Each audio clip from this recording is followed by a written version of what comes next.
when you ask that question, I got to think about COVID because, in 2020, we had been on a real growth tear. The business was growing, like rapidly. And then all of a sudden, everything changed. We didn't see it. Nobody knew what was coming. In fact, we tried working from home. We said, there's all this talk of like in office may not be a thing. So like, we're going to try out working from home on a Thursday. We're going to do it for a couple of days. We'll work out some of the bugs. No pun intended. And then, if and when we do have to go work from home, like we'll have already done it. Well, we never came back. We went home on a Thursday.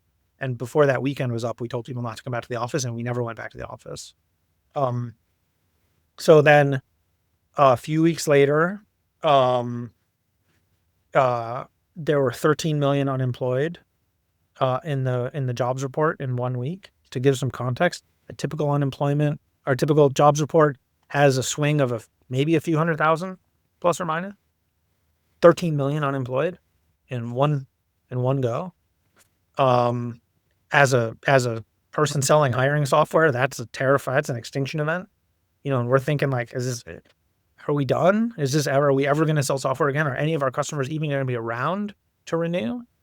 Meanwhile, I had moved out of the city with my wife and our, at the time, 8-year-old into my in-laws. I was living in the childhood bedroom of my brother-in-law, my brother, running the company, on a fold-out chair in a bedroom.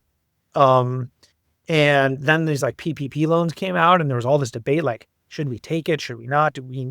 Everybody needed the money, but it was like, is it risky? Are we going to get audited? Do we really need the money? Do we want to hire people? We ended up laying off a bunch of people, which turned out to be a mistake. And we tried to hire them all back in a few weeks because as we now know, in retrospect, the economy, especially the online economy, really took off, went in hypergrowth. And we grew 30% after that in that same year. And so, yeah, it was just like from an interpersonal perspective, from a leadership perspective. I mean, those are some of the most challenging and raw conversations I've had with coworkers and colleagues, with investors and board members, with people I would just remember having calls just with strangers or like people I knew through the industry but never met. We would like DM each other on Twitter and then get on a late night phone call, be like, what the hell is going on at your company? How are you dealing with this? And it was brutal. It was grim.